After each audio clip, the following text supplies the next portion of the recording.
La cité Koprim Zénith 2 à Yopougon, quartier Nyangon. De belles maisons, des rues bien dressées, mais un fait semble troubler la quiétude des riverains, ce trou béant. Depuis l'année passée, les premières pluies ont fait ce dégât que vous voyez. La terre tombe, tu es chez toi, tu dors, tu attends la terre tombe comme boum. Au départ, une simple ouverture, le fossé s'est agrandi à chaque saison de pluie et s'est rapproché dangereusement des habitations. Désormais, on craint toujours le pire. La maison de Dame Brigitte en a fait les frais. Une partie abritant la cuisine est tombée dans le ravin. J'ai fait des courses un peu partout, à la mairie, pour demander au secours pour venir m'aider. Et je suis allée partout. Ils ont dit qu'ils ne peuvent pas faire.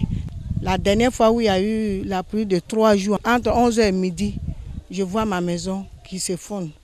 Le voisinage de Dame Brigitte vit aussi dans la peur. Tout a été dégradé en un seul jour de pluie. Ma voisine qui a sa maison qui est tombée, sa cuisine disons, avec tous les ustensiles de sa cuisine qui sont tombés. Nous sommes ses voisins directs. L'eau a déjà creusé, donc on suppose qu'à la prochaine pluie aussi, nous serons encore victimes d'une catastrophe. Chez les résidents à proximité de ce gouffre, c'est le désarroi. Le danger est permanent. Tous appellent à l'aide. Dans nos maisons, là, il y a une partie de la maison qu'on a totalement abandonnée. Parce qu'on a peur.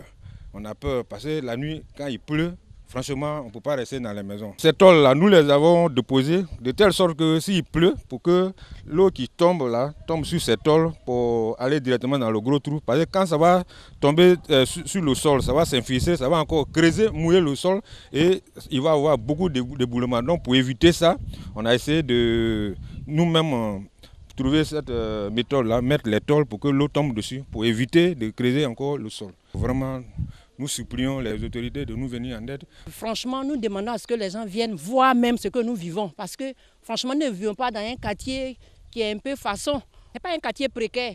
La situation des habitants de la cité Koprim Zénith 2 n'est pas méconnue des autorités de la commune. Ce canal s'agrandit d'année en année. Pourquoi? D'abord, il est en terre, il n'est pas traité, les berges ne sont pas traitées.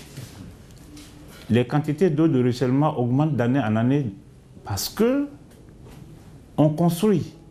C'est-à-dire les surfaces de ruissellement, les surfaces d'infiltration deviennent de plus en plus petites. Et donc le rejet des quantités d'eau devient énorme.